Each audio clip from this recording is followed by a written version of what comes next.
Hello, thank you for joining us here at the Dark Side here in Sarasota, Florida, where it's already summertime. It's too hot. I am Paul. This is Eric. We've got some new releases for you this week, as well as a bunch of old back issues and a few surprises. So, are we ready to get ready? If you're new here, there's a link below to fill in your shipping information. We do our invoices on Saturday, and we do $9.99 flat rate shipping for as many comics as you like. Good job, Eric. That's normally Paul's bit, but he's tired, and we're here to support each other. Very good, very good. All right. Shall we start off with the top hot book of the week, Radiant Black from Image Comics. Been described as Invincible meets Mighty Morphin Power Rangers.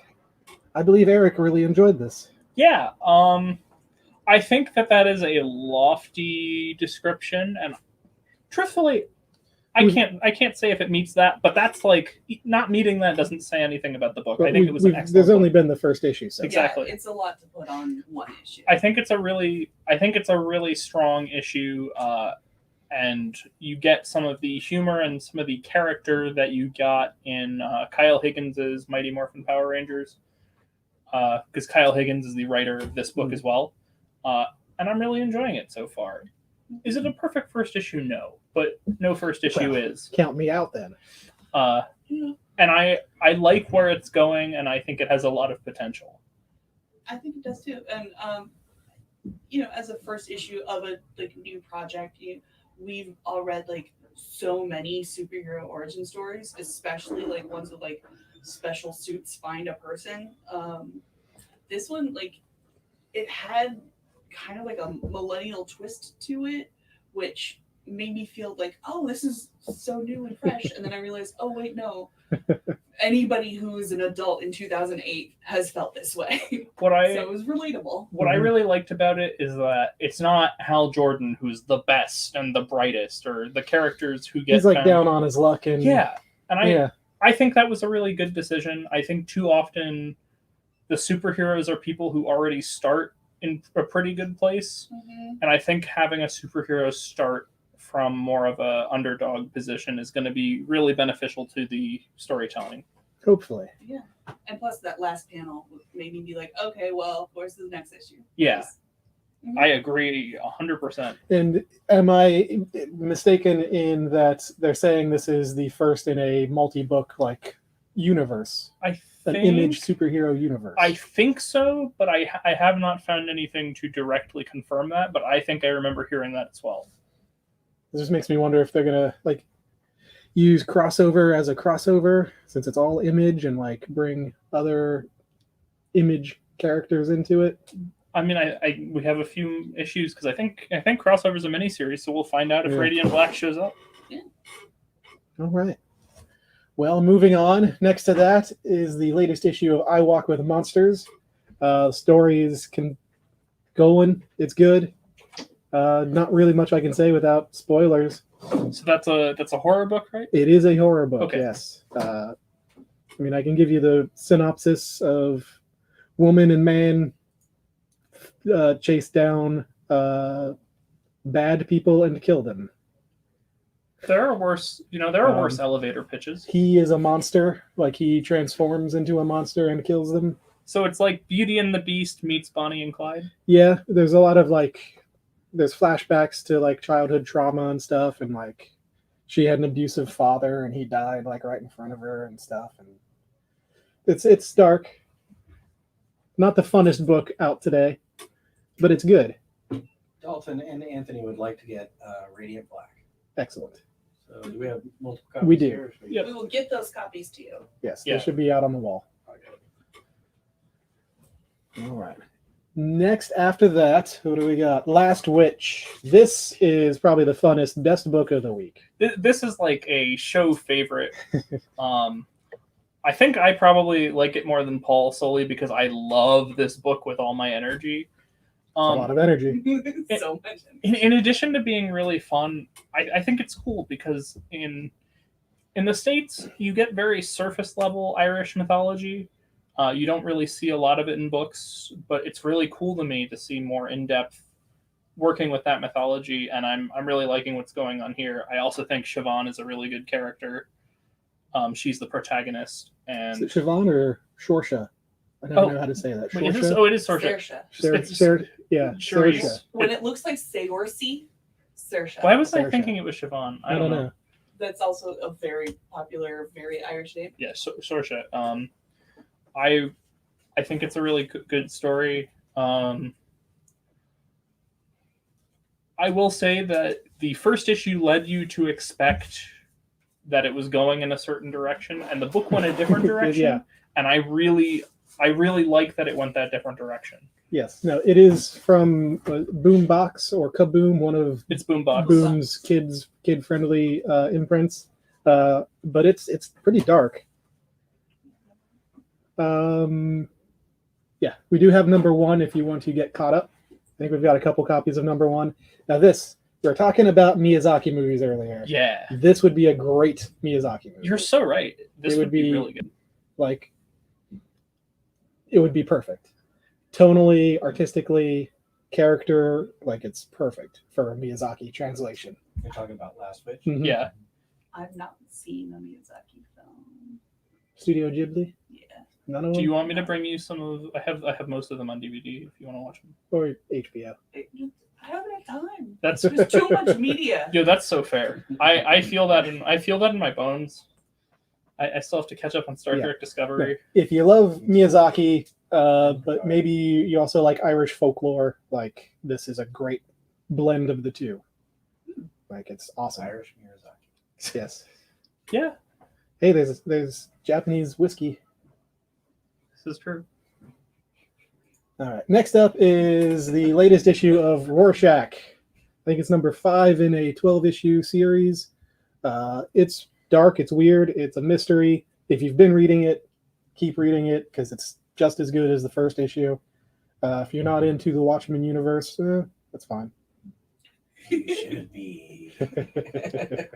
Yeah, I mean, I find the themes of Watchmen compelling. I don't really find the universe compelling, if that makes sense.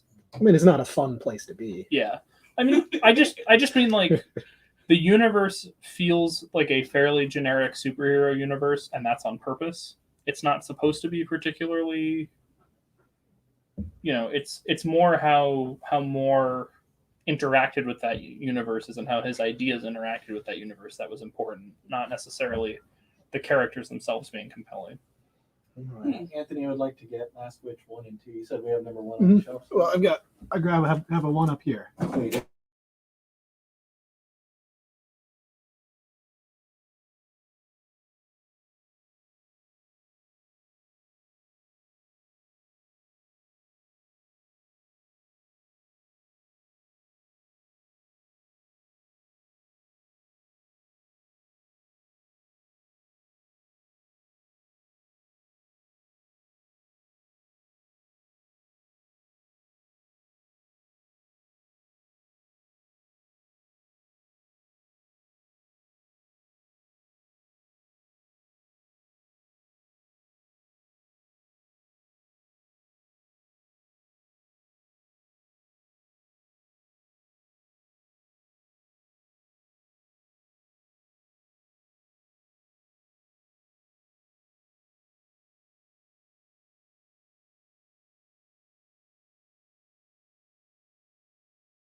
Oh, Add to stream. You're on. Hey, looks like we're back.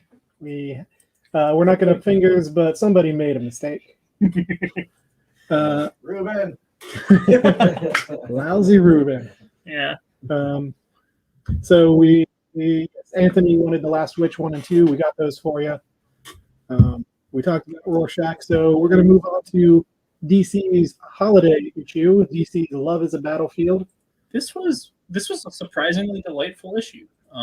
Like I expected it to be reasonably enjoyable, but a DC comic has not made me laugh this much as this one did.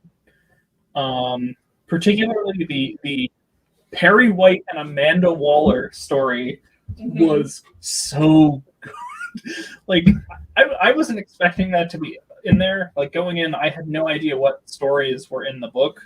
And I read the table of contents and I'm like, Perry White and Amanda Waller? And then you actually get to the story and it's incredible. Incredible. It doesn't start off like it's going to be romantic. It's sort of Lois Lane has disappeared and Perry White is asking Amanda Waller where the heck she went. And they meet at a restaurant to sort of figure this out. And it goes some really good places. Other highlights for me were the Harley Quinn and Poison Ivy story, which I found to be very touching, and the Batman Catwoman story, which was pretty funny. The Batman Catwoman one was hilarious. All I will say is that there was an Alanis Morissette reference where I did not expect one. Yep. And it took me by surprise. My favorite out of all those was the Wonder Woman one. That one was really good too.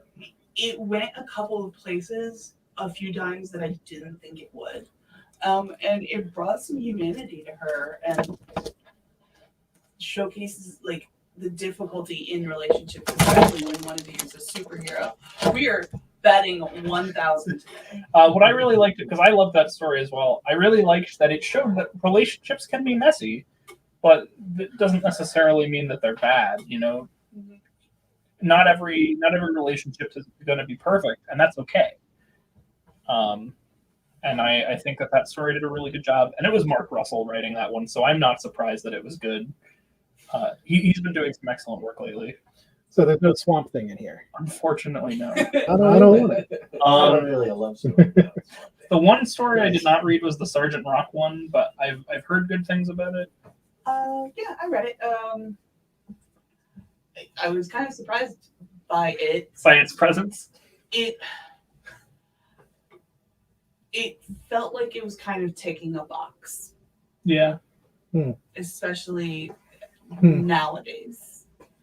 But it was still interesting. And I mean, I'm not super familiar with those characters, but I liked it. I've only ever enjoyed Sergeant Rock when he was a zombie one time.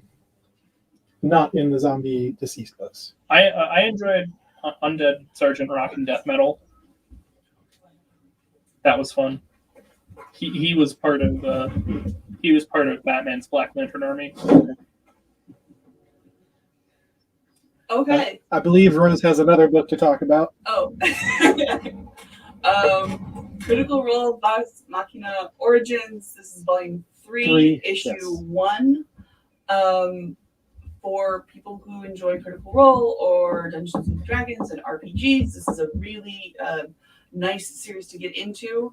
And plus, with this one, you don't have to worry about having read the first 2 volumes or having watched 154-hour episodes of Critical Role, like some of us have multiple times. It's a really good reintroduction to the characters. It starts with like a tavern brawl.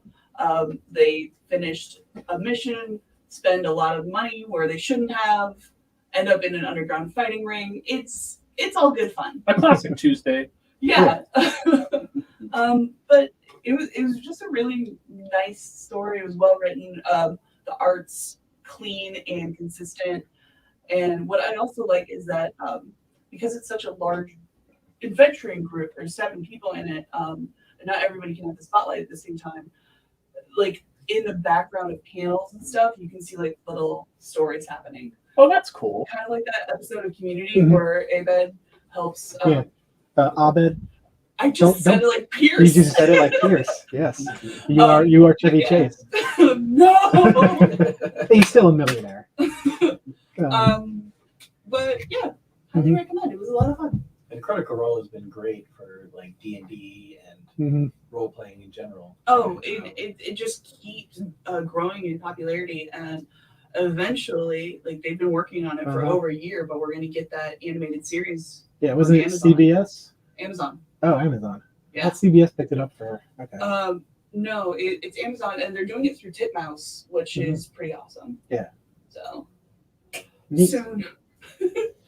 Soon is not soon enough. Soon is not soon enough. And plus, like they just started their own board game company, Darrington Press. So we're going to be needing some of those. We've got Wow. puzzles, we've got merch and gear. Wow. They're an empire. It's going to turn into the Critical Role show. Yeah.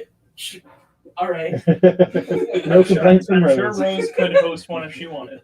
Yeah, t-shirts and hats and keychains. Okay, moving on. Moving on. Black Hammer Visions. Really liked this. This is a anthology series based in the Black Hammer universe. This first issue is written by Patton Oswalt. And we also have a variant here, which made me very happy. If you were reading 90s indie comedy books, we got a milk and cheese cover from Evan Dorkin. It's awesome. I didn't get it, but I thought it was funny. Yeah. Milk and cheese is old. Yes. Old and awesome. Old and awesome. Yeah, you were really excited about that. Very excited. Yeah, this was a really good book. It featured Golden Gale, who is one of the, to me, one of the more interesting of the Black Hammer characters. She's like a reverse Shazam. Yeah, poor. It's awesome. Yeah.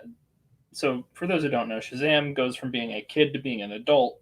Golden Gale goes from being an adult to being a child. Yes. But in this world, she's stuck as a child and has to live her life that way. With superpowers. Yeah. Yes. I think Patton Oswalt wrote a really good story here. It was good, yeah. I thoroughly enjoyed it. As a big fan of Black Hammer, I really enjoyed it. And the And- next issue will be Jeff Johns doing a Madame Dragonfly story. And it's Rose pointed out that this is a great, if you haven't read any of the Black Hammer, you can read this without Yeah, I agree. having read anything else. I've read the first trade and nothing else, and this was a perfect. Yeah, I've never read any Black Hammer. I picked this up and it was easy to follow along and like understand what was happening. And I was like, oh, well, I definitely want to learn more about this character. Read Black Hammer, everybody. hmm Plus Amy Mann quote at the end. Yeah. So that was great. Yep, that was weird. Good, but weird. Next up, Origins, issue 4 out of 6. This is one of the current ongoing post-apocalyptic books going on. This, I mean, it's issue 4, so if you haven't picked up the first few yet, but it's still good. I mean, I'm sorry, I'm out of thoughts on this. I can't go into it without spoilers, and it's just really good. It has a lot of robots in it. Robots in the end of the world. Wonderful artwork. Who does the art on this one? I don't know. Okay. Rebelka. Del Pesce. Yeah, it's good. It's very good. Okay. You like good art, you like robots, and you like the end of the world.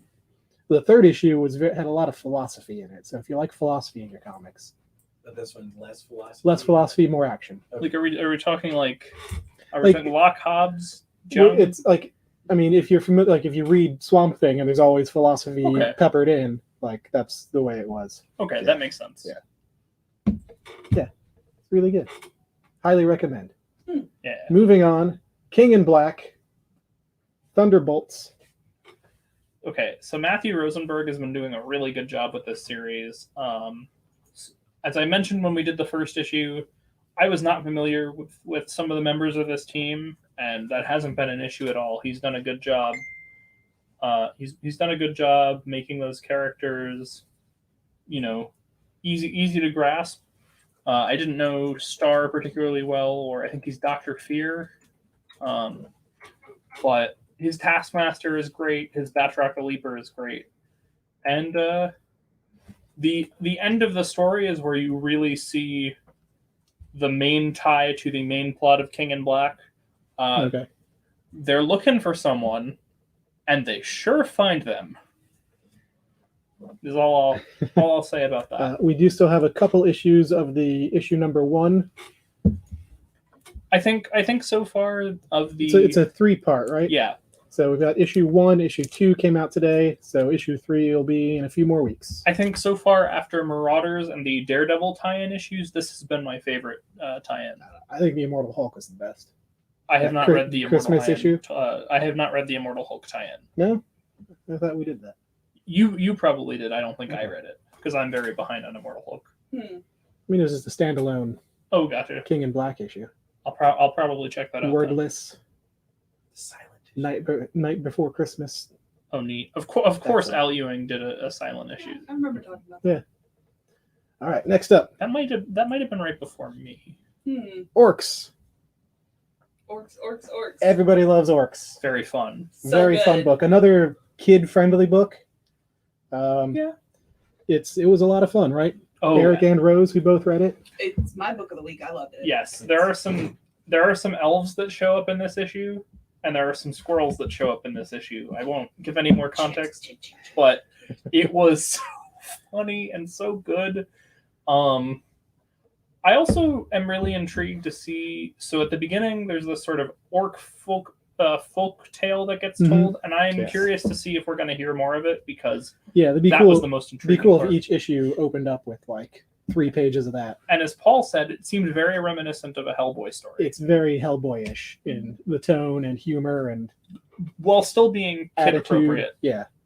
Well, I was reading Christine Larson's blog, and she's the one who's self-publishing this, and she's writing it and drawing it like all in one shot.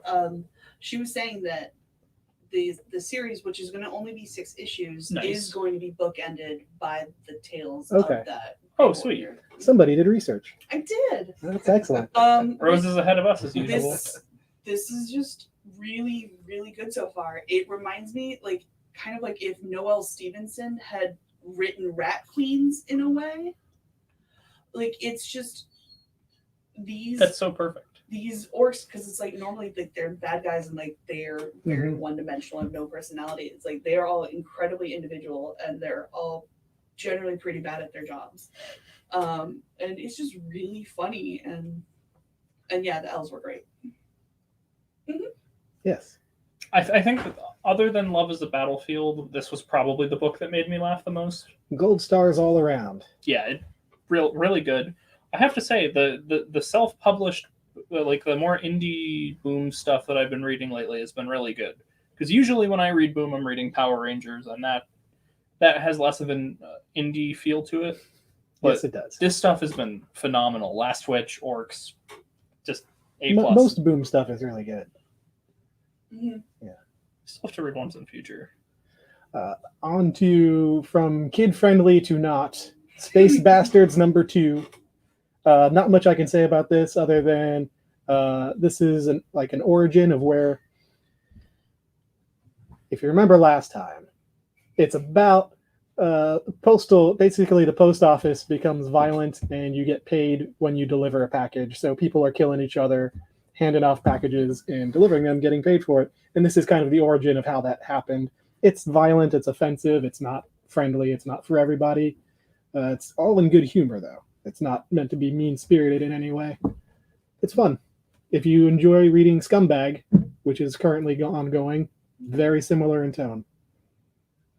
That's exactly what it's reminding me of. Yeah, it's R-rated comedy violence. So like a little bit more lighthearted than Postal. Yes. So would you God, say that yes. this is a book that fans of Deadpool would enjoy? Maybe. I think it might be too satirical Okay. for people who love Deadpool. People who like Deadpool, maybe. Okay. Okay. Next up, we've got some more King in Black. Black Panther. I believe this is a one-shot, correct? Yes, this was a one-shot. Yeah. I thought it was a really solid story. One of my particular favorite parts was Jeffrey Thorne included a piece of folklore. I don't know if it's real folklore or if it is Wakandan folklore. It is? Yeah. It's a folktale about Bast and Anansi. And Anansi in African cultures is known as like the god of storytelling. Well, I knew the characters were real. I just wasn't sure if a specific story was. No, Okay. it was. I looked. I it believe. up. No, I was off And I that was I like, didn't know. Research Rose. Yeah. But it was a great story. I really enjoyed it. This was my first foray into King in Black, and I was worried that I was not going to have any clue what was going on. I'd say all of the the tie-ins that I've read, like you don't need to be reading the main story. Mhm. You just have to know that like this thing is going on, and like that's. I would say the only tie-in that I was confused about was the Guardians of the Galaxy one, and that was because I was confused about Guardians of the Galaxy stuff, not because I was confused about King and Black stuff. Right. I mean, like when I read it, I mean, it made me realize like how closely like the movie Black Panther kind of ties in with the comic. So I was like familiar with the characters and kind of themes and stuff like that. And like Wakanda is like portrayed as like this kind of invincible nation, you know, and this kind of showed how big the stakes are, if that makes sense. Yes. And pretty shocking panels of some beloved characters. I was like, oh no, little body horror. But Sounds I good. can't tell if that was supposed to be a pun or not. M would like a copy of the Black Panther. yeah, Good. good. That's a very good friend of mine. I'm allowed to make one. Okay. Well, now that we sold out of that, there's also we have more copies. we do have more copies. Yeah. So if you want to keep talking about It was also very purple. Lots of purple. lots Yeah. of purple. That's it. Okay. Yeah, I think Jeffrey Thorne, I haven't read a lot of his work until recently, but he also did the Green Lantern Future State miniseries, and he will become the new writer of Green Lantern when that comes back after Future State. And I've been enjoying his work so far. I think, I mostly know some of his stuff as a producer. He was a producer on Ben 10 and a few other cartoons that I've seen. But I've really been enjoying his writing, and Black Panther was a great example of it. We were going to pull the Daredevil King in Black tie-in, but we sold out of it today. Yes. We had I think 10 of them left on the shelf, and they all sold today because it's really good. Yeah, I've really been enjoying. It's been 2 months. I think we can say it. I've been enjoying Elektra as We Daredevil. were saying that from day one, weren't we? Read between the lines, I guess. But Yeah. No, it's been an awesome few issues. I really like her inner conflict about how much like Right. Matt she feels she has to be. Yeah. I think that's some really good writing, and it's Chip Zdarsky, so I'm not surprised that it's good. Zdarsky, who's also going to be writing one of the Black Hammer Visions. This is true. Mm-hmm. Also the writer of my favorite run on Howard the Duck. Keep coming back to that. I don't dislike it. It's just not Howard the Duck. It's not your Howard the Duck. But yeah, we sold out of Daredevil, which is a great reason to subscribe. Yes. Yes. Then, Especially if you're local. Yeah, if you're a local, subscribe to books, and we'll make sure you get your copy every Wednesday of whatever books you want. Next up, we've got the second Justice League Future States. Yeah. How good was the Justice League Dark part? That was the best part. Okay. That's what I expected. Yeah, I don't think the first story was bad. I thought it was good. I thought it was fun. But compared to the Justice League Dark story, it just wasn't as compelling for me. And here we find out why Detective Chimp is the host of Etrigan now. This is the story where we find out how that happened, what the reason for it is. And there are some implications that maybe we haven't seen the end, or maybe at the very least we haven't seen the beginning of this story. Ram V implies in the writing that we're going to see a little more of this. I don't know if that means that there's a Justice League Dark story or ongoing feature, or if it's somehow going to play into his Swamp Thing run. But we are going to be seeing in some way more of this, according to the plot. Sorry, what character did you mention? Detective what? Detective Chimp. Okay, good. Yeah. Now I'm very excited. Yeah. Detective Chimp is Detective such Chimp a is good awesome. character. Is he still an alcoholic? I think so. Doesn't he own the bar now? Yeah, he owns the Owns the- Oblivion Bar, Yeah. which is where all the magic users go to drink. Yes. He drinks monkey shines. Haha. I get paid same as you. All right. The last of the new issues this week is Scouts Honor number 2. This is yet another post-apocalyptic movie or story. Maybe it could be a fast. movie. It's like a movie. It'd be a good movie or TV series on AMC. It'd be a good AMC series. What about like an FX series? The FX is, I mean, that's the same company, I believe. I believe you. I'm pretty sure. If you pull back enough, everything's the same company. Everything is Disney on some level. Tell us about Scott's Honor. Dystopian.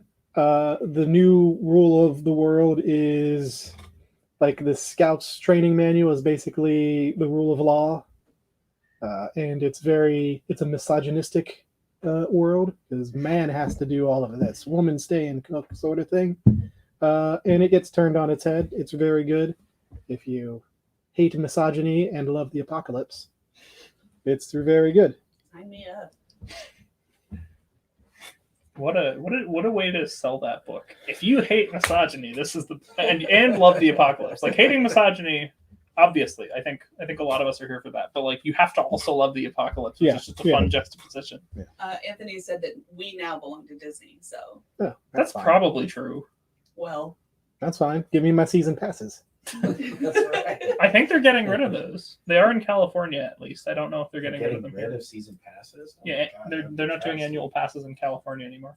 Just because of the pandemic. I mean, California is like back in like So it's because major lockdown. so it's because they're expecting that when the pandemic is over, there is going to be like a long period of heavy rush. Supposedly, like this is what I've heard, and Mm-hmm. Sure, like how 1918, like the Spanish flu, Mhm. and then we had the Roaring Twenties, which Mhm. was just like drinking and decadence. Like Mhm. 2022 is going to be madness. Mhm. Be like the purge. Can we sign up for new livers now? ooh, I just want to see Star Wars Land. I still have not seen Star Wars Land. That's all that's necessary. Oh. To complete Yeah. my life.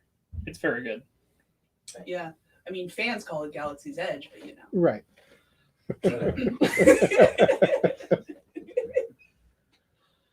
All right. Shall we hit some back issues? Back issue. Where do we want to start? Yeah. Yeah. Yeah. Well, let's head over to The letter X. the land of X. Yeah. Tonight's episode is brought to you by the letter X. Right. I don't know, Anthony. Yeah. I don't know. He says, Oh, what happens if we love misogyny and hate dystopias? Uh, Well, then he's been pretty comfortable for the last 300 years. oh boy. okay. X-Men Alpha. Yeah, so this is going to be the opening story of Age of Apocalypse, classic '90s storyline. Shiny cover. Yeah, Chromium Age, as Brian loves to call it. Yeah, $8 for that. Great story, great crossover. Cannot recommend Is that it. just Alpha or is that Alpha and Omega? This is just Alpha. Yeah. Who's this shiny flying guy? Here, let me. Let me see. What's it? That is Sunfire, isn't it? Is it? Yeah, I think so. I think that's that version of Sunfire, or that's either Sunfire or Sunspot. Blinding me. Probably Sunspot. God, I just love it. I think Wolverine's missing a hand. Like, Yeah. Sure. Yeah. Because in the 90s, that was edgy. Like, so cool. Not only that, but his claw is like attached to the stump. Yeah. He reattached his claws. It's not on the cover, but yeah. Well, he's not called. I don't think he's called Wolverine in the story. I think he's called like Weapon Alpha or Weapon Omega or something, or maybe he's just Weapon X. Oh, Anthony said that was Sunfire. So. Okay. Okay. All right. Good night. X Factor number 1. If you like stories that made Chris Claremont very angry in the 80s, this is a story for you. So the story behind this is that Bob Layton had the idea of, let's do a book with the new with the original 5 X-Men.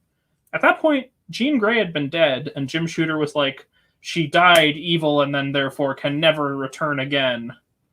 And then Kurt Busiek, just found out that this was happening and came up with a way to do it, to bring her back without her having ever destroyed the planet that Dark Phoenix destroyed. What planet was that? I don't remember the name of the planet, but it's the planet of the Debari people. I can't remember if it's actually called Debari, but a lot of broccoli people died in the making of that comic. That's the broccoli. Yes, I remember the broccoli. And Yeah. So that's how we got X Factor. All right. X-Men 248. Is this one the first appearance? Is this the first appearance of Jubilee or the first one on the team?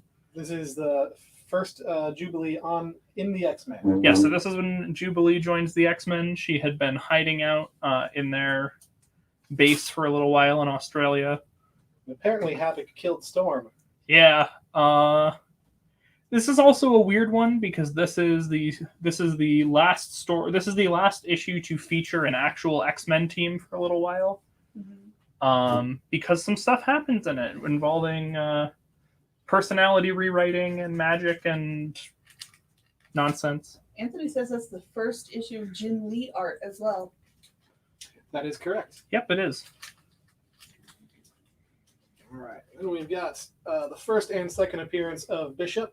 Yeah. Issues 282 and 283. If, like me, you're a fan of Days of Future Past, this is an extension of that, with Bishop coming from even further in that future. And it's just cool stuff. I love me some world building, and it's cool not just world building the present, but world building the future. We got both of those for $40. They're in excellent shape. Yeah. Yes, they are. All right. X-Men 244. This is the first Jubilee. Yeah, this is her first appearance in Right. general. This is the Ladies' Night story. This is where they go to the mall. The mall episode. Yeah. It's right after Inferno. It's Chris Claremont rightfully realized that after a very heavy, dark, depressing story like Inferno, a fun, exciting episode was what we needed. At the mall. Yeah. At the mall. Well, I mean, usually he would do things like, all right, everybody, we're going to play baseball. Can't use your powers. And then somebody'd use their powers and, all hell would Well, break. that's and not Magneto fair. shows up. Yeah. All right, everybody, we're gonna do a swimsuit calendar.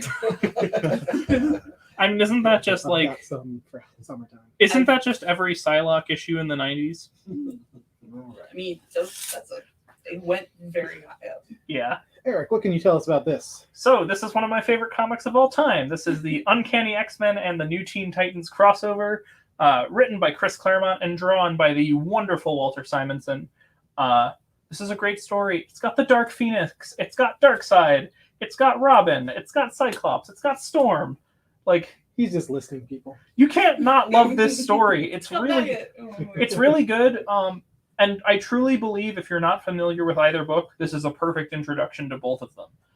It does a really good job giving you a sense of every character's voice and concept and personality, while also not needing you to know too much about the books to enjoy it. This was one of the first single issues that I actively went out of my way to buy, and I don't regret that I did. All right. Moving on to the second full appearance of Gambit, number 267. I think he's dead. Well, bye, Gambit. Yeah, this is. I think If this is. only we could have avoided 20 years of Gambit. Do you he's not- always one of my favorites. Do you not like Gambit? I like Gambit. Oh, fine. I lived in okay. New Orleans, though, and nobody in New Orleans speaks like Gambit. That's. Oh, mon cher. Listen, Chris. What is that? Chris Claremont accents are the best. Like, I love me a Chris Claremont accent. I don't love how he irrevocably changed how people write accents in comics, but Or how he irrevocably did it. yeah, that, All right.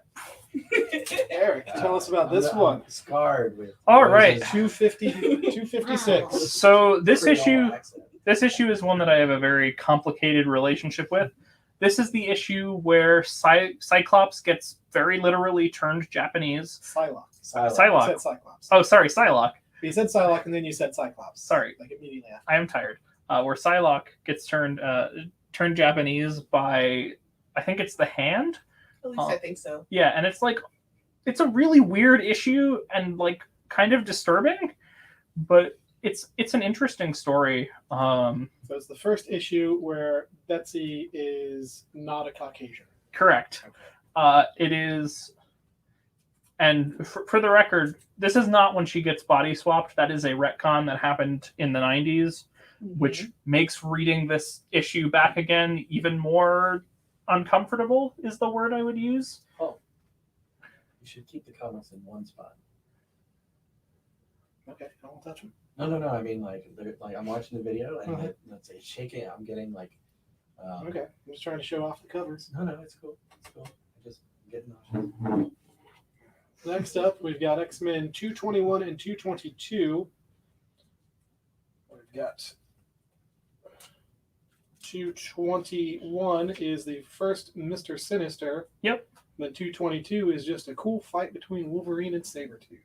Yeah, we love Wolverine and Sabretooth fighting. It is, a tale as old as time, true as it can be. Wolvie and the Beast.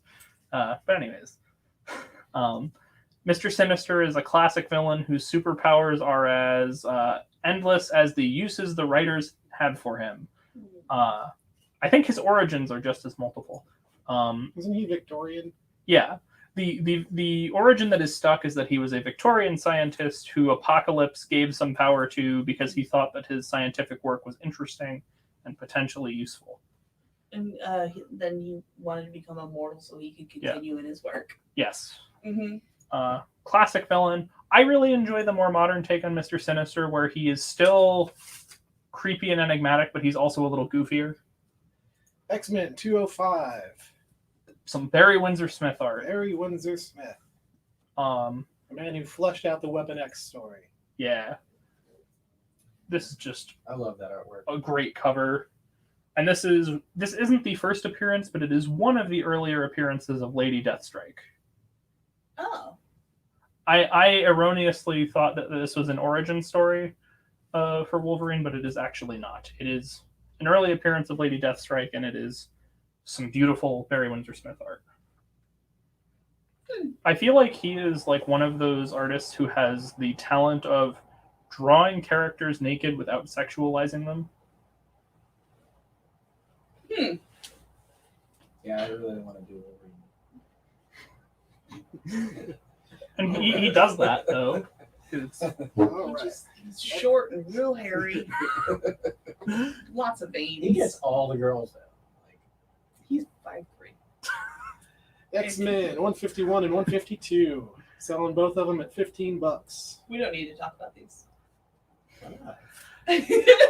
Eric's gonna fight me. So for those wondering, the reason Rose decided to say that is because these are some of the earlier important issues with Kitty Pryde, who is one of my favorite, if not my favorite, comic characters of all time. The first one, 151, is her being like, I'm going to leave the X-Men because this is hard and scary. And honestly, that's fair. This is not really a place for a teenager. And the second issue, who is that Storm is fighting? I don't know. Is that Silver Sable? I was just gonna say Silver Sable. That's who that looks like, certainly. Is it? Is it? I'm just saying it looks like her. I don't know if it actually is, but the hair. Who's the guy in the orange? Is that Colossus? Yeah, that on can't the, be Colossus, is it? That guy? Yeah. that's Colossus. Oh. That's him, not metal. Okay. Yeah, This that's is easy listening face. that's Peter. That's Peter Rasputin. Are those in good condition? They are in very good condition. Like very, very good? Like, what would you say? 7, 8, 9? Well, it's been a week since I've looked at them. Okay. Chris. They're definitely, I'd say, 8-ish.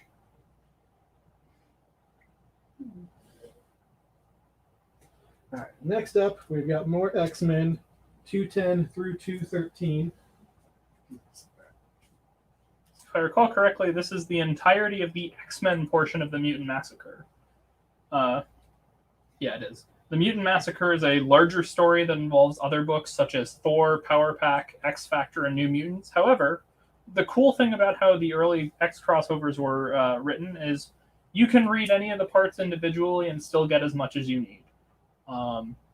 This isn't like a modern crossover where you want to not only read the main series but also a bunch of tie-ins. Each story is self-contained enough that you can get what you need out of it.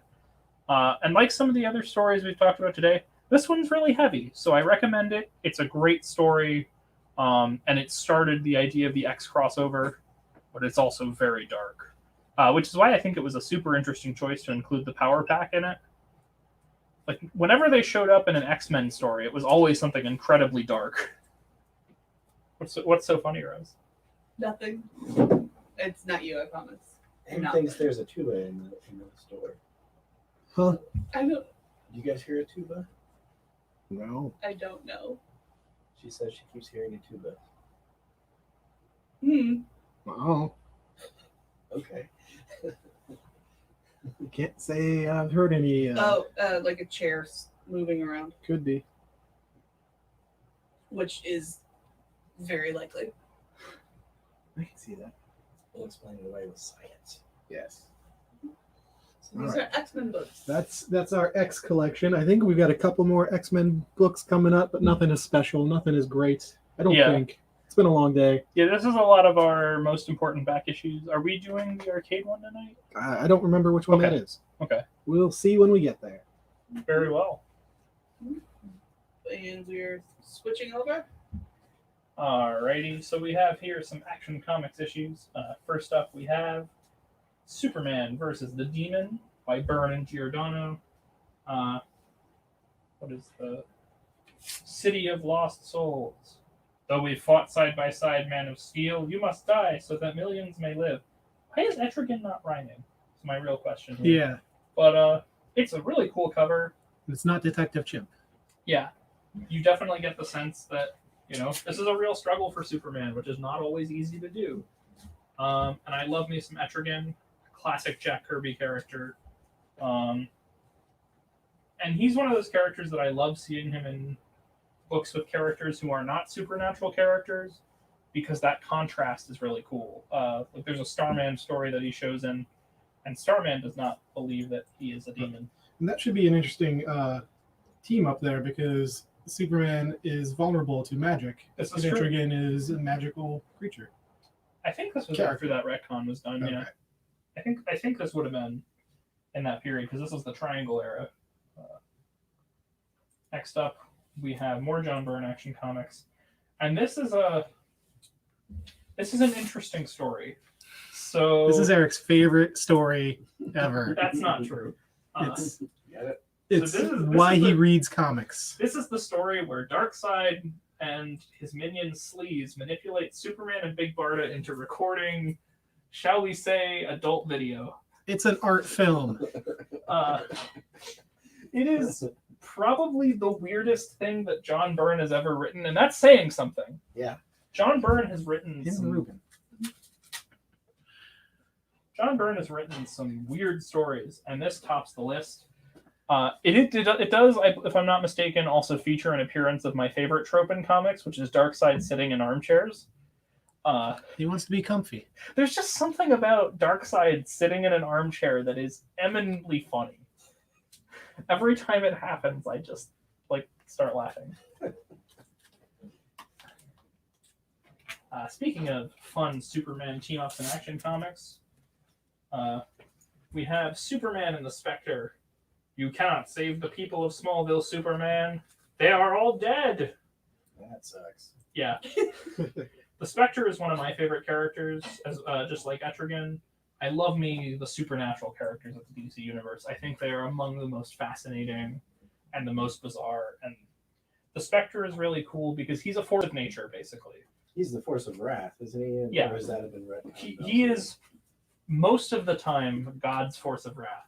There was a brief period of time where he was a force of redemption while he was Hal Jordan. But then that book wasn't selling, so they changed him back to being a force of vengeance.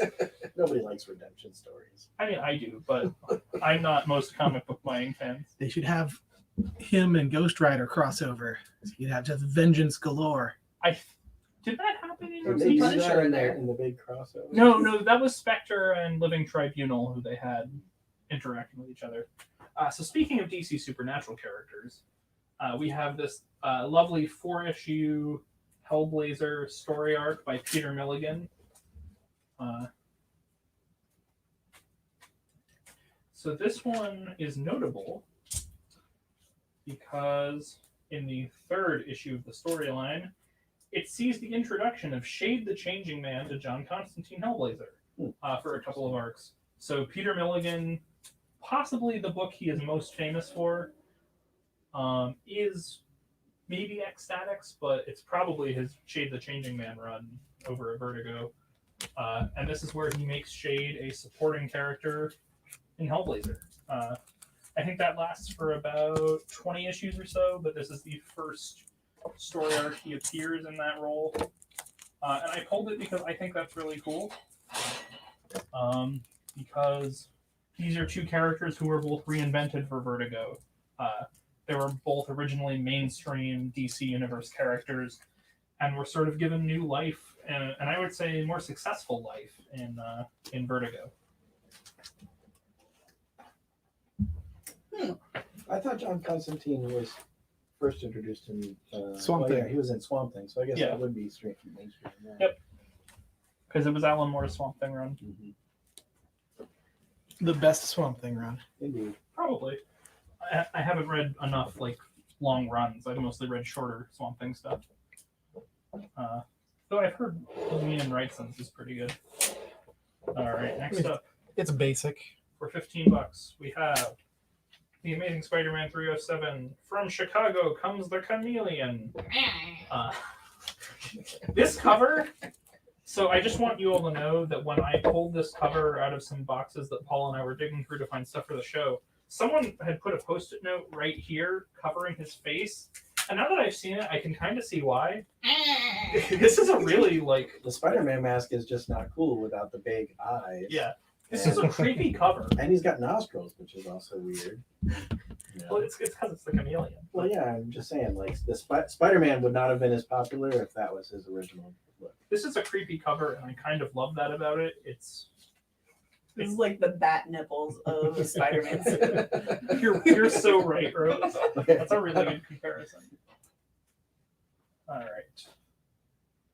Next up, we've got The Tomb of Dracula, number 60. I love this cover. Yeah, it's really good. My son is dead. Let the world beware the wrath of Dracula, which I think is a board game. I'm pretty sure there is a board game called The Wrath of Dracula. There's Fury of Dracula. Oh, that's what I was thinking of. It's probably Fury. The Nick Fury of Dracula. God, now I just want that to be a comic. The most incredible shock story of all. This is like a really good cover. I don't remember Dracula ever having a son.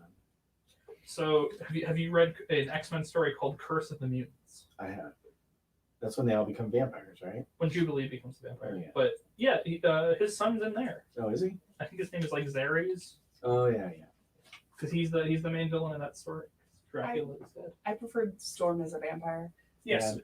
Storm as a vampire was a good story. Jubilee as a vampire was a questionable decision. I prefer Batman as a vampire. Yeah, that one's cool too. Different universe. Eh, DC, Marvel, it's all the same. Yes. You can. We'll put up a rate schedule for you so you can decide how many you want her to make. And wants Rose to make that sound that she makes. All right. Next up, we have What If number 16. What if Shang-Chi, master of Kung Fu, fought on the side of Fu Manchu? We'd all be screwed. Probably. Shang-Chi is one of those characters that I'm not the most familiar with. Martial arts stories are not really. He's like the best martial artist in the Marvel universe. Okay. Yep. Okay. Any insight into this, Paul? I'm just excited for the movie Yeah. where they're replacing Fu Manchu with the Mandarin. Ugh. Same. It's going to be the same character, just the Mandarin and not Fu Manchu. I'm hoping to see how they. I'm interested to see how they handle it, especially with the whole fake Mandarin thing that they did in Iron Man. I 3. really want to see like Ben Kingsley chained up, like next to the Mandarin is like his like little pet. That would be very That'd be funny. amazing. All If right. they don't do that, I want my money back. Shang-Chi is Fu Manchu's son. Yes. Yeah. Yep. But not Fu Manchu anymore because they don't have the copyright. Right. Yeah. Well, yeah, and also Fu Manchu represented kind of the yellow threat Yes. way back when, and so they're trying to avoid that, like, hey, all Asians are bad kind of thing. And Yes. Yeah. Next up, we have What If number 43. What if Conan the Barbarian had a gun. We're stranded in the 20th century. Yes. So basically, what if he had a gun? God, this is a really striking cover. I mean, most obviously because Conan with a gun is not something you see very frequently. That is a Bill Sienkiewicz cover. Of course, that's Sienkiewicz. I should have known. It's gorgeous. We love Bill Sienkiewicz. I want that as a poster. That is pretty awesome. It's And- like if you move it around, like the barrel follows you. Yeah. And it's we recently also just had a what if Conan was like in the modern day. So it's Yeah. like a concept they revisited in the what if stories. Yeah, it was that one that we thought looked kind of like a Days of Future Yeah. Past cover. Yeah. Mhm. All right. Next up, we have a Batman 50 years anniversary special of 572, and this is Batman and Sherlock Holmes, which I think is a good idea. And it makes me think of like later when they had Hamilton Drew, who was in Starman. He was the character who was like basically Sherlock Holmes, but they were doing something different that they wanted to use an original character for. I just love that Sherlock Holmes has a poster of Batman's first comic on Yes. his wall. That's the funniest. I It's mean, detective comic. do we know that this is Sherlock Holmes' house and not like Wayne Manor? Well, he's sitting at the desk, so I assume it's his. Fair enough. Who knows? It could be the Wayne's bought Sherlock Holmes' desk and had it in an upstairs bedroom. It could be. I love this story though because it reminds us that Batman is a detective, Yes. you know, and he's not just a vigilante punching people really hard, and you know. He likes helping Sherlock Holmes with his homework. Yeah, I recently read the Walter Simonson and Archie Goodwin Manhunter hardcover, and the last story of that has Batman and Manhunter teaming up, and the detective elements of that for Batman I really enjoyed. They did a good job of that. It'd be cool if when they were introduced, Sherlock was like, "Hello, Mr. Wayne." He already knows who he is. Yeah. Your accents are just amazing. I'm Michael Caine. Do Ian McKellen. What? Sorry, Ian. Devin thinks that Conan would use the gun in a more bludgeoning fashion. Sure. Possibly. He's not wrong. Once he realizes he can't stab people with it. All right. Next up, we have Silver Surfer Volume 2, Number 1 for $10. So cool. So cool. This is such a great cover. This is a one-shot. The second volume of Silver Surfer is just one issue. So for $10, you get, this entire story, and what a beautiful cover. As Rose was pointing out when we covered this one on Saturday, you don't see this much orange on a lot of covers. I said that. Did you? I didn't say it. I said Oh, sorry, Paul. That's all right. completely orange. I mean, you don't see orange in the. Oh, sorry, it was orange in space. Right. It was Yeah. Paul. I'm sorry. Orange in space. I mean, except for like the sun. You see that on the cover of comics often. So much. A lot of Fantastic Four. That's the thing. Let's hear him do the Things voice, Rose. Can you say it's clobber? I'm Ben Grimm. That is the best Michael Chiklis I've ever heard. I'm in the shield. Michael Chiklis called. He's gonna sue. Listen, we have a good time here, and we hope that you're having a good time too. Next up is the Man Thing number 1. Unfortunately, this one is not giant sized. It's just regular old Man Thing. The frightful first issue. I Whoever believe this knows- is the first issue of the second volume, not the Yes. original run. Yes. This is a really good. It's not the most unique cover, but I think it does a good job getting across what the book is trying to do. You know what I never liked about the Man Thing is that his ability is to burn you if you feel fear, Mm-hmm. right? So if you're standing in front of the Man Thing Uh-huh. and he puts his hand on your shoulder, Uh-huh. I would be scared, Yeah. Well, I think it's like a and selective so I would thing. get burned. I think he can choose to burn you. I don't know. That's funny. He's no Swamp Thing. All right, the last one on this rack. This is an important issue for me. So Alan Scott is my favorite Green Lantern. This is JLA Classified featuring Green Lantern number 25, and this was in one of the first trades I picked up when I was getting into comics about 10 years ago. Can you angle a little bit, or we're getting a lot of glare? And That's better. I'm really glad to see it here. It's a story about Alan Moore having, or not Alan Moore, Alan Scott. Yes, it's a story about Alan Moore. That's a different story. That'd be an amazing story. I'm Alan Moore is a just Green having so Lantern. many flubs tonight. It's fine. Join the club. The This Flub is- Club. This is a story about Alan Scott having to revisit an old case, a supervillain called Johnny Mimic. And Didn't that star Keanu Reeves? No, that was Mnemonic. Johnny Mnemonic. Sorry. And would like the Green Lantern. So Cool. you don't even have to finish talking about Yeah. it. You already sold it. well, I hope you enjoy them. It's one of my favorite issues, and I hope it's one of yours too. Is his ring now like from the Oa power battery? Nope, or it's is it still Starheart. Devin, 3 times 2 is still free. You're Ooh, welcome. we could charge Devin. Devin said you Ooh. can charge twice as much for this show. So those are Action Comics, Hellblazer, Amazing Spider-Man with the Chameleon. Did we say that? Point out that was McFarlane cover art. Oh, we forgot to. Yeah. That's- This is a yeah. McFarlane cover. Todd McFarlane, to be Yes. specific. Mm-hmm. The Todd McFarlane. Where the Chameleon put Spider-Man's mask on backwards. With the eyes facing the wrong way. An amazing Tomb of Dracula cover, so gorgeous. Shang-Chi? Mhm. What if Conan had a gun? I can't believe that one has not been purchased. Dude, when Netflix makes his show, or like, I want him to wear that helmet. I want the helmet to show up. I like that. I think it should have just been called "What If Conan Had a Gun." Devin's saying that was McFarlane interior art as well. Oh, that's excellent. Yeah, I think that's noted on the post note, but I can't read it from here. It is, and I It just forgot says to read it. McFarlane. Yeah, Oh, that's we got there. And then we have Batman and Sherlock, Amazing Silver Surfer, Volume 2, Number 1, and The Man Thing. the man thing. The Man Thing. He's no heap.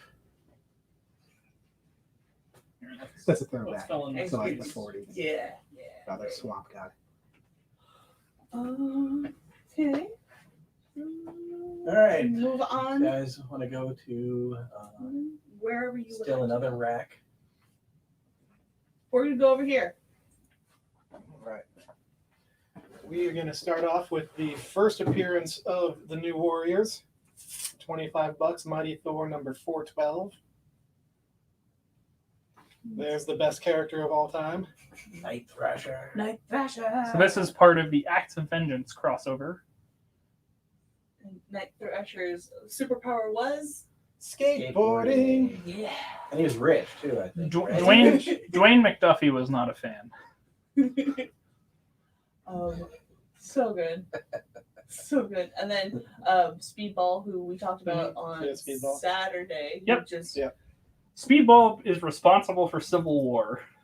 Speedball was responsible for Civil War, and then he paid for it with a terrible outfit. It's a terrible identity as a superhero. He's like, I am penance. That should be a supervillain, not a hero. He was basically like the predecessor to the Joker who laughs or something like that. The Batman who laughs. Well, you know with the Yeah. baby. Yeah. He I really, didn't read those. really, he was Catholic guilt personified. Yes. Yeah. Yeah. All right. Moving on from Catholic guilt. Marvel Comics presents Wolverine number 1. Cha-ching. Marvel Comics Presents is, again, an anthology series. This one also features a Man-Thing story, Master of Kung Fu, and a Silver Surfer. The Cool. Wolverine is written by Chris Claremont, drawn by Sal Buscema, and cover art by Walt Simonson. Yeah, so Marvel Comics Presents is a really cool story where you sort of have a handful of short stories, each a couple of pages, and they keep going for a couple of issues each. I love the size of his. What is going on there? I don't know, but whenever I see that cover, I hear ching.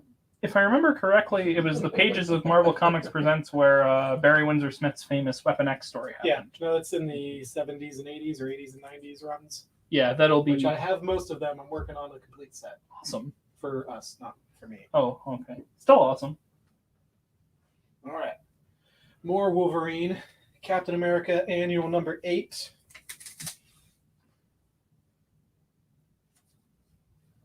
Nothing special, just cool. It's That's cool. an amazing cover. I love that. Was a great story arc too. Yeah, there's been a lot of attempts to sort of tie Captain America and Wolverine's pasts together. You see it a lot in sort of the tail end of Chris Claremont's X-Men run, because you have a story with Jubilee and Wolverine, and I think Psylocke as well, where it has flashbacks to Captain America and Wolverine rescuing a child Black Widow. Way back when. I could have sworn that there was also a story about like Wolverine being part of the Howling Commandos. Probably. Yeah, that sounds familiar. Yeah, that sounds correct. I haven't read it, but it sounds right. Why not? Cause Ugh, this one. Wow. You are all so lucky you can't see Paul's creepy smile. that's just the way I smile. Ren and Stimpy #1, Marvel Comics. Still polybagged. And in the back has a scratch and stiff Stimpy. Ooh, I can't imagine that. An air fowler. And apparently there's a secret message under this log. Does it say you wasted money buying this back in the 90s, but now it's actually cool? Hey man, I don't make fun of your nostalgia. I mean, you do. Rose and I in stereo. M would like Red and Stimps. You have to let us know what it smells like. Oh, she'll tell me. On the other hand, just tell Rose, don't tell us. Right.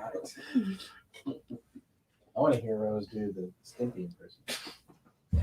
I don't. Nope. I'm gonna offend somebody. Some population. So good. Batman Adventures #1, spinning out of Batman the Animated Series. Arguably one of the best, not just superhero cartoons, but cartoons of all time.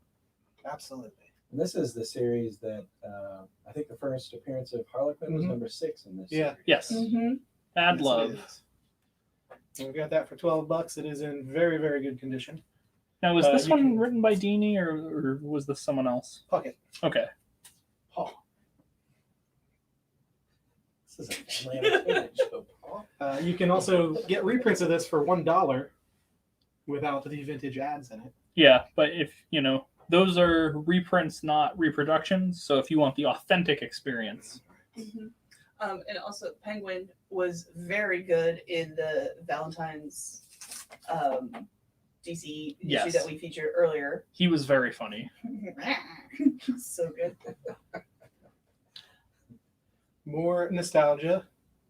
Thundercats #1. So, Paul, do you have Sight Beyond Sight? I do not. I do not have the power of omens. Okay. This does have a big old crease right here. It's hardly noticeable unless you're looking for it. That's why it's $20 and not 50. Mm. Otherwise, it's in pretty good shape. There's your basic like creasing on the end there, but man, so good, so good. Mm-hmm. Loved that series. This one's really cool too. More nostalgia. It's all nostalgia. Turtles in a Half Shell. Devin wants to know if we have a Snarf one shot. I'll make one for him. Teenage Mutant Ninja Turtles #1, the 5th pressing. Still, it's in relatively very good shape. It's got some corners here. There is an ink stain on the back, very small, for $28. First issue, 5th printing, 1988, I believe, is when the 5th printing came out. And wants to know what year the Thundercats came out. Are you asking what year the comic came out or what year the cartoon came out? 85 for the comic, 1985. Good year and mediocre song. All right. Is that a Bowling for Soup reference? Yes. Oh, okay. Not a fan? Teenage I have Mutant all Ninja the Turtles bells. #2, Of course you do. 3rd printing. This printing features art by the late, great Richard Corbin. He did the 3rd printing cover art, not the 1st or 2nd printing. That's cool. It is in rough shape, but it's a piece of memory right there. You can see the edges are a bit crunchy. $7 for issue number 2, third printing. More turtles. Donatello one shot right there, $13. Standalone story. That's in very good condition. We have the Leonardo one, and it got Yeah. snatched up. Who is your favorite turtle, Paul? Mine was Michelangelo because he's a party dude. I used to like Raphael as a kid because I was very edgy. He's cool but rude. Yeah. Yeah. He's always my favorite. Yeah, I grew up watching the old movies. I found them in a Sam's Club when I was about 5 years old. The first movie was the first VHS that I paid for with my own money. Field of Dreams. Mine's better. Yeah. If you build it, they will come. One day I will recite the entire sewer pizza exchange for you. Oh, wow. Mm-hmm. You're standing on it, dude. Yeah. That's such a good way to open that movie. Wise men say forgiveness is made divine, but never pay full price for late pizza. That's my Michelangelo impression. Devin too. says that Paul likes orange, both on turtles and I in actually space. don't. Orange and yellow are my 2 least favorite colors. Take that, Devin. The Thanos Quest, parts 1 and 2, written by and cover art by Jim Starlin. $60 for both of them. Who did the interiors? Do we The know? interior is Ron Lim. Nice. Ron Lim does good work. He was a fill-in artist for Excalibur for a bit. These are like pristine copies. They're fantastic. If nobody buys them, we should CGC them. Okay. Yeah, I definitely agree with that. So buy them. So we don't have to do the work. Yeah, but also because this is a great story. This is the lead-in, if I'm not mistaken, to the Infinity Gauntlet. Because this is the story of Thanos actually getting the Infinity Gems. Because by the time of the Infinity Gauntlet, he already has them. So classic stuff, and these covers by Starlin are unbelievable. Well, I believe them. Oh, Paul, you and your inability to understand hyperbole. Weird mystery We're just being polite. number 1. He's grumpy. Paul's grumpy. I'm sleepy. Paul Weird is very Mystery punchy. Tales, number 1. What is she holding a baby? A teddy bear. Oh. Okay, that makes sense. Look at those hands. His hands are so good. God, old Is DC that what he horror writes is. in? The cover, I don't know. I don't think so. No, it is Kalita, whatever that says. Kalita. Kaluta, I think. I know This is- Kirby does some interior art, Yes. Very cool issue. but yeah, I mean, this is what we were saying. This is 71, 72, and this is in excellent condition Yeah. for something that's been in somebody's closet for this long. All right, next up, another piece of history. Thank you, Devin. Kaluta. Kaluta. Kalatu. Virata. Nick, too? Two Gun Kid, issue number 95.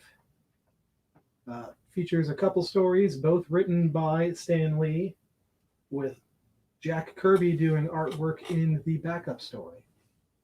This is from 1970. It looks incredible. It's in rather good shape. The edge of the spine there, staples have some wear, but I mean, for a 50-year-old book. Yeah, it looks brand new. Yeah, it's in gorgeous shape. And I think when I picked this up, I think this is the first time I've ever held a Stan Lee book in my hands. Yeah, probably same. Not counting reprints. So we have Mighty Thor.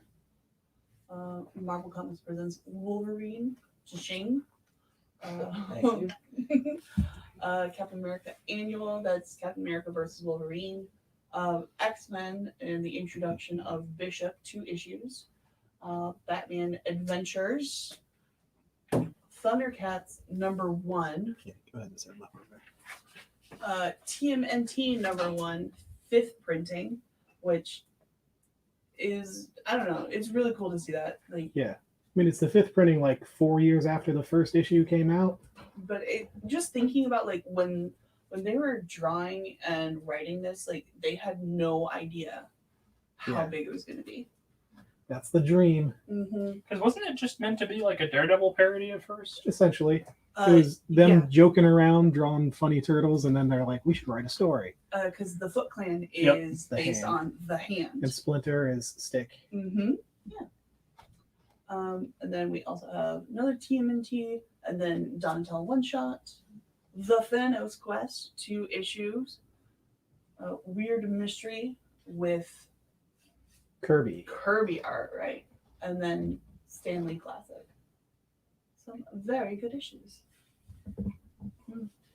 But let's move on. All right, we got one last. This is a lot. We've got 2 more sections. We're going to start over there with Eric. Yeah. This is something that's awesome. Oh my god. So this is the oh my. Yeah. this is the complete run of Son of Satan. Yes. All 8 issues of the main series.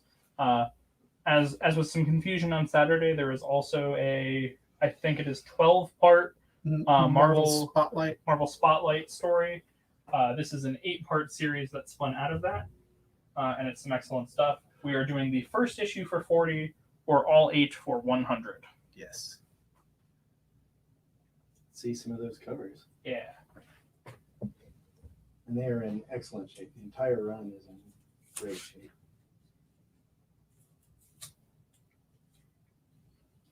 God, this is such a good cover.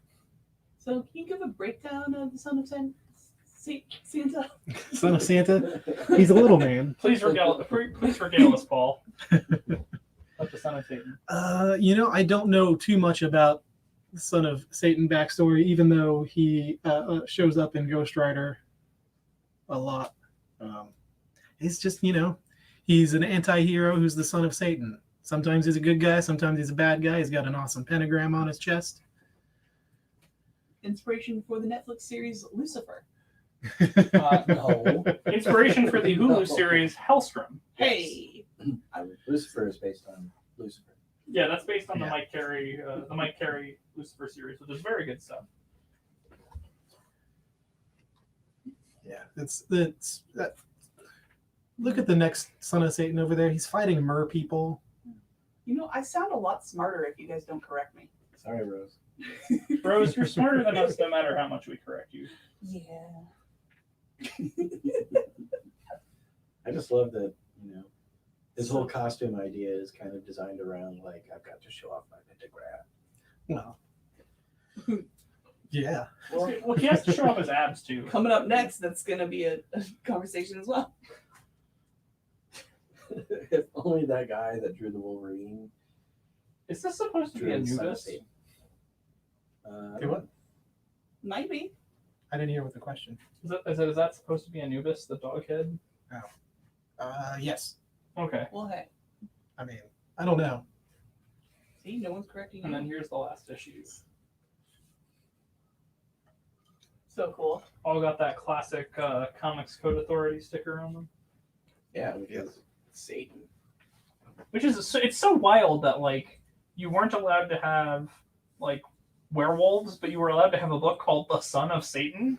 The Comics Code Authority was slacking in their job. Not that I mind that because the Comics Code Authority sucked, but I mean, people were like, destroying Kiss albums and stuff, but Marvel got away with this. and we got a good character out of it. I love Hellstrom when he shows up.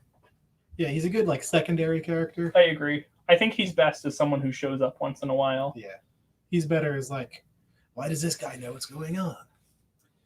But he's also, it was always kind of murky because Marvel has never had God or Satan. Right. They're not defined Yeah. as individual beings And, in the Marvel universe. He's not the son of Mephisto. Right. Or maybe he is. Or maybe he is. 'Cause, but I mean, there's Yeah. thousands of devils in the Marvel universe, and they all have their own dimensions. And Mm-hmm. so.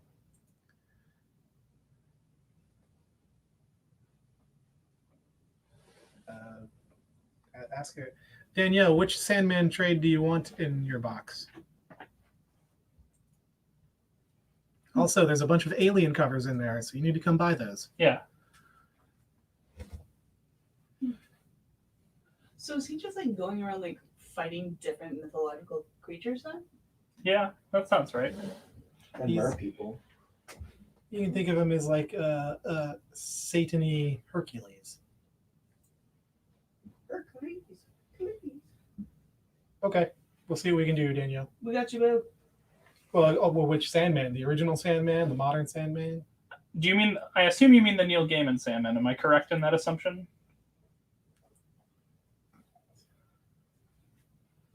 Mm-hmm. She'll let us know. Okay. Yeah. All right. It's not like we don't know how to find her. Yeah, Well, it didn't come out. It's we'll find you. fine. So, we're Got- moving on in the middle? Yes. Okay. Here we've got 3 consecutive issues of X-Men. Issues 144, 145, and 146. Eric, anything cool in these issues? Yeah. So the first one has Man Thing, who we love, and also probably the worst named Marvel villain of all time. It's Despair, spelled D''SPAYRE. Is that his big white face there? Yes. Yes. He controls his own dimension, right? Doesn't he show up in Doctor Strange? Yeah, I think he's like a budget nightmare, which is saying something. Nightmare is himself a budget villain. Next up, we have a 2-parter that I really love, featuring Doctor Doom and Arcade working together. And this cover is just very good with X-Men versus Murder World. As I mentioned on Saturday when we featured the first appearance of Arcade, Arcade is one of my favorite villains because he's so incredibly fun. You know, of all the gimmicks you could possibly have, he has a murder theme park. I just think that's so good. Which has got to be expensive. Yeah, and fun fact, he's actually based off of Scaramanga from The Man with the Golden Gun. Huh. Yeah. Fascinating. Because Scaramanga has that island that he lures you to, and Murder World is sort of a play on that. Does he have a golden gun, though? No, Did he put out a metal album? he should have. Can either of you get on camera? No. He does, however, have assistants named Miss Locke and Mr. Chamber. Sure. Second tier down, we've got 4-issue run miniseries of Power Girl. Eric is a fan of Power Girl. Yeah, Power Girl. She is a character whose origin story is almost as complicated as Donna Troy with how many times it's been rewritten. And this is one of those origins, if I'm mistaken, or if I'm not mistaken. It's good stuff, though. It's Paul Kupperberg. He usually does a decent job with Power Girl. And it's a fun miniseries. What condition would you say these are in? The first 2 have a couple crunches down here on the bottom, but overall they're in excellent shape. The issues 3 and 4 are like near perfect. Yeah. It's good stuff. It's fun stuff. Her current story is that she is a Supergirl from another Earth, right? So She is the Supergirl of Earth 2. Now, is that again or still? Again. that was when New 52 kind of redid her, right? So- Or was that... So that was the case for several years. And then New 52 introduced a new character who was the Supergirl of Earth 2, or the Kara of Earth 2 at the very least. She was never Supergirl. Because for a while she was like an Atlantean, because after Crisis the character was still kicking around, and they were like, oh crap, we need a new origin for her. And then they brought the multiverse back, and it was like, what do we do? And she is both again and still. It's complicated. It's at the same time again and still the Supergirl of Earth 2. But this one's not so complicated. Yeah, this one's easier to read, but she's one of those characters who is a continuity nightmare in the long run. In this miniseries, she's perfectly manageable. Including how many costume changes she's had over the years. And the size of the boob window of each costume. That's like my least favorite costume design of all time. It's very lazy. Mm. And the costume, I meant the boob window part, not the actual costumes. Good though. Asuka has one of those. You're right. Asuka's a wrestler that Paul and I like. Next up, Long Shot 1 through 6 miniseries. Another excellent 90s character. So 80s. So Brian, you want Same to so Brian, you want to tell us about it?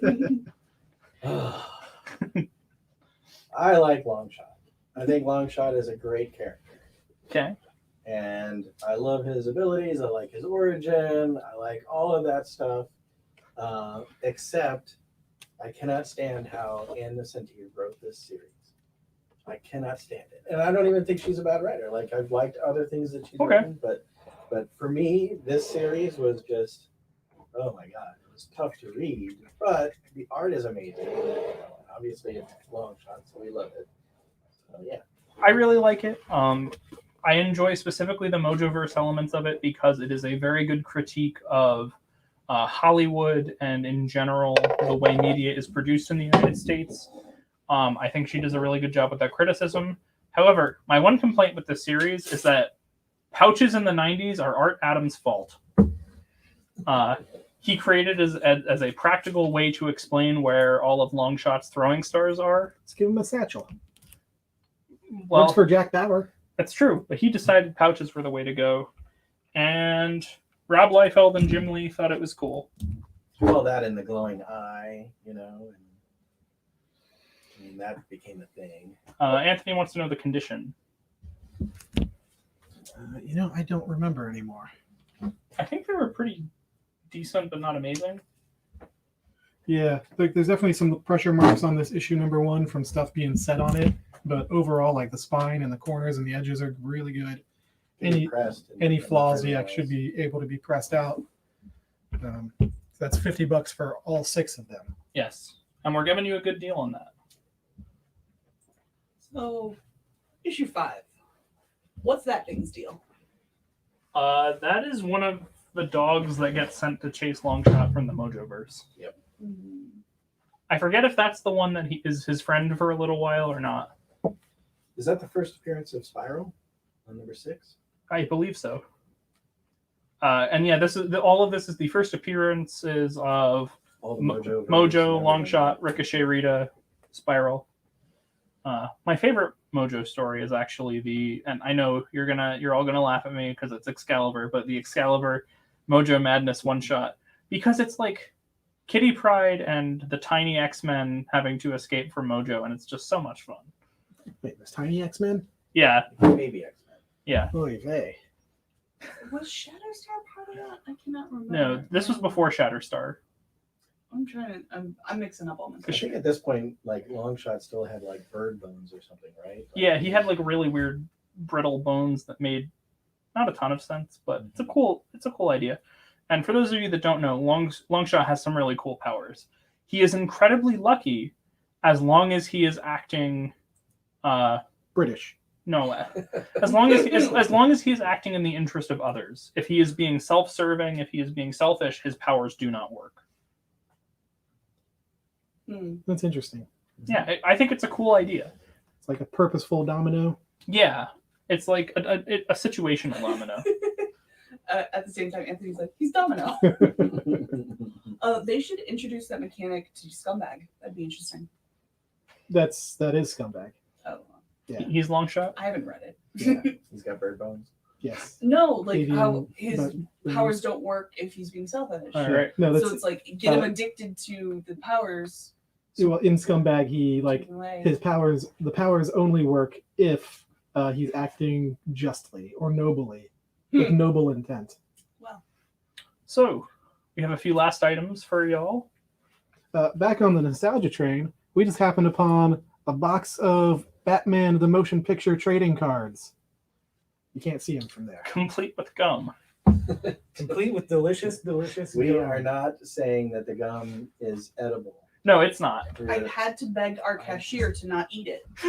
Love that Joker. One of our coworkers, who is a dear friend of mine, threatened to eat some amount of this gum, and I really hope he does not. So we're selling these at $3 a pack. They're going to be up front at the counter if you want them. They're awesome. Sealed packs. That was the first set of cards I ever collected as a kid. We've got what, 30 left or something? There's 30-ish. We also just got in some awesome coasters. There's an awesome Frank Frazetta set. Hey, Eric, Yes. how do you spell coast?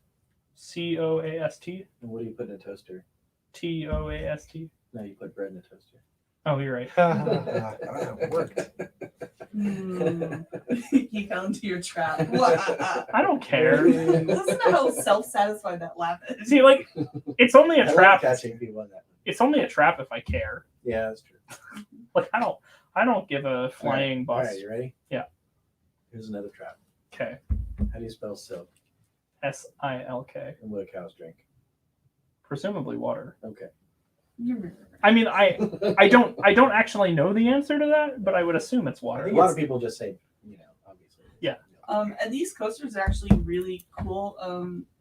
Paul just got some Yeah, I'm getting there. help. Okay, fine. Patience. I I'm gotta trying show to them help. off first. Devin's comment: the gum is probably the least edible thing in that pack. So I also, this is my set of Hellboy coasters.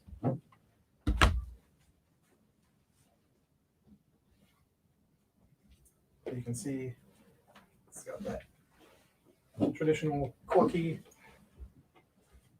And like a lacquered front, the so lacquered front. they You can see the shine. and then so like liquid won't go into them and like make them bubble. They're quite nice.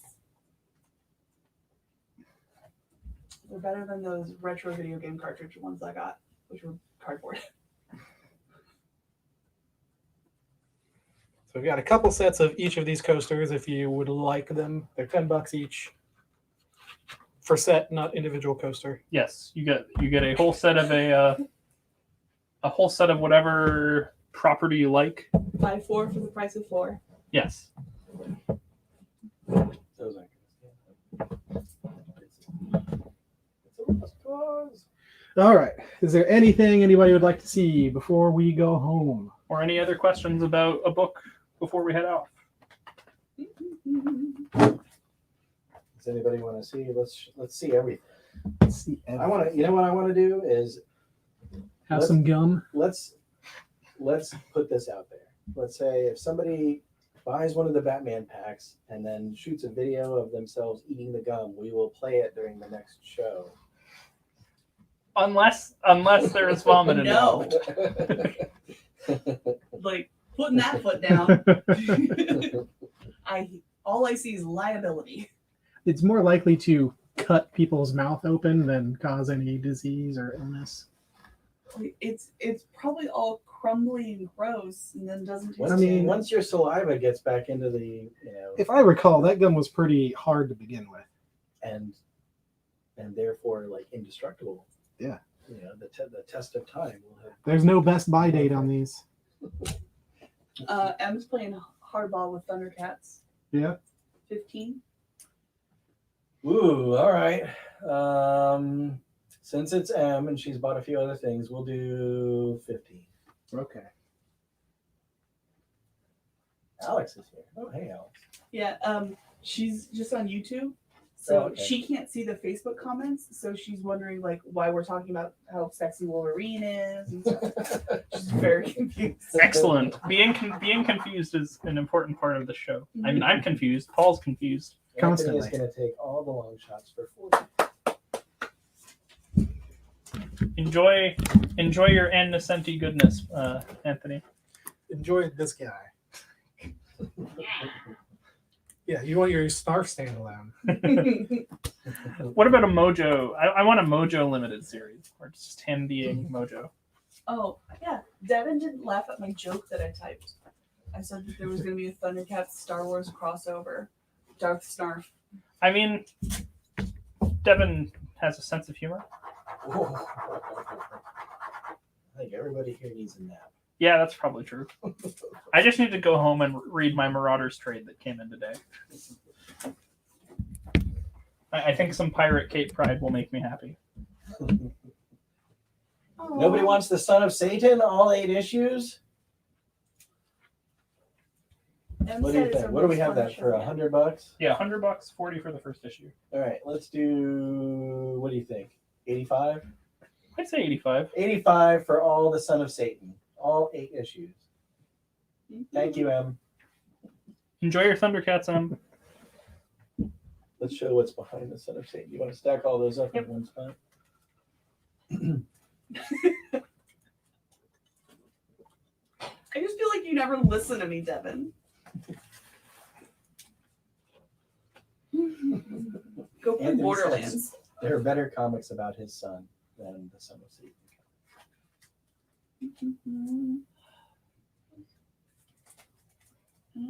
Here, let's put them over here where we put While we're looking at these, Yes. I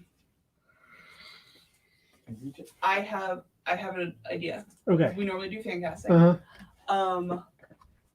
Worst character makeovers. Like who got really bad designs. Jean Grey in the 90s. Liefeld does not count. That was Jim Lee, actually. Well, Sue Storm when she got her boob window. Yeah, I agree with you there. Ugh. Her 4 window. Okay, fine. Whatever. The Thor costume where he had like an open chest. I really don't like that one. Wolverine when he lost his adamantium and he lost his nose and he just became like a feral creature. That was stupid. Also, just like the Rain Sinclair costume in X-Force. Oh, no, that was Liefeld. That doesn't count.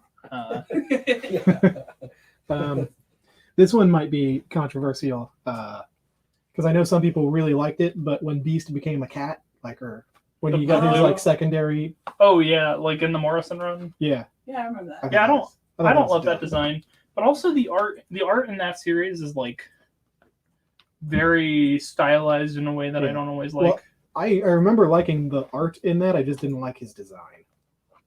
I was like, this isn't my Beast. Spy Master. I don't remember who that I don't know is. Spy Master. I got $10 for anybody that opens a pack of the Batman and Eats the Gum right now. No. Anybody in this room, $10. Cash on the table. I'm just gonna sit Let's down. see it. You don't have cash on the table. I'm going to get $10 right now. I'll do it. Out of You'll the do it? register. I'll do it. $10. $10. Right now. I get to keep the cards too. You get to keep the cards. I want it on record that I do not condone this. I don't condone this. How is it that Rose and I are the adults in the room right now? That's not a good thing. Well, I'm sleepy. I'm trying to entertain myself. Do I want to do Joker or Batman? That was a mistake. This is a mistake. We do this for all of you. Devin in chat. Paul. $10. Money. This was a good shot away. Yeah, a good shot of the money. That is legal tender for the United States of America. I'm going to give it to Rose to hold on to. Okay. I'm going to get up here. She is the only trustworthy person in this room. I mean, I'm just kidding. no, I know. She's certainly the most. Wait. We have to have a disclaimer. Like, if you get sick, this is not like. I'm off tomorrow. Wait, clock out first. This is not something you're doing as like part of your duties of the dark side. You got to keep this. Oh, yeah, I didn't tear it open. God, what the fuck? Do it. Do it. This is, my. This is not what I signed up for. This is what gum looks like. What's the texture? Like, what does it feel like in your hand? It feels kind of like a Triscuit. Ugh. Oh, so is it bending at all? No, Oh. it's hard. Oh.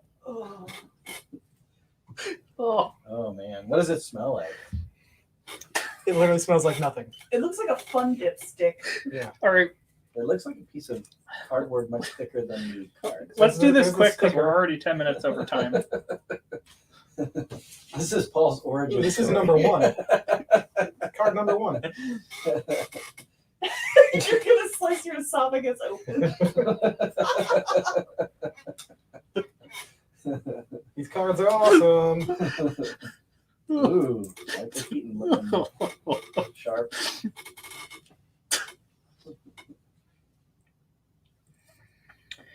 It's such a good movie. Except the nipples, right? I prefer It's your not in this cards. one. There's no nipples in this movie. Are you No. sure? That's the Schumacher era. Yeah, that was forever. Robert Wool. All right, here we go. Do we get a drum roll? Do we Your have a name's drum roll? Tracheotomy Man. Oh, it didn't crack. I was expecting it to crack. It's We can crumbling. add that in post. We'll add like a crunching sound. Oh,